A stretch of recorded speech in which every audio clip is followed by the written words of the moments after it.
সেই 3 ঘন্টা ধরে মেকআপ করছে, কখন যাব বলো তো? কি যে করি, শালা বিয়ে যে কেন করেছিলাম। হায় হায় রে পোড়া কপাল। কি গো, কি গুনগুন করছো? কিছু না কিছু না। আচ্ছা, তোমার এই মেকআপ করতে আর কত সময় লাগতে পারে? রুকো যারা, আরে সবার করো। মেকআপ শুরু করলাম, এই তো শুরু করলে। একটু দেরি হবে, ওরকম করো কেন? যেখানে যাবো শুধু একটু মেকআপ করলে ওরকম করে।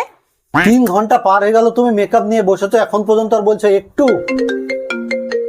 বকো না তো, ওই দেখো ফ্রিজের উপর মোবাইল বাজছে, তাড়াতাড়ি নিয়ে এসো। আমি মোবাইল নিয়ে আসতে পারবো না। আরে নিয়ে এসো, বাজছে, নিয়ে এসো। আমি পারবো না। কেন? তুমি জানো না কালকে তোমার মোবাইল আমি নেড়েছিলাম, তাই তুমি আমাকে কি পরিমাণ বকলে?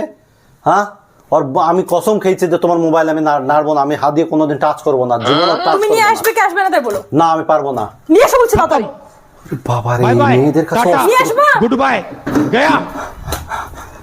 একটা কাজ বললে শুনবে না, ফেসেছি আমি। ভালো করে মেকআপটাও করতে দেয় না।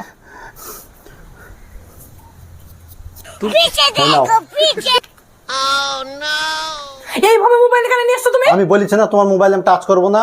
না, হ্যাঁ নয় হ্যাঁ, আমি পারবো না।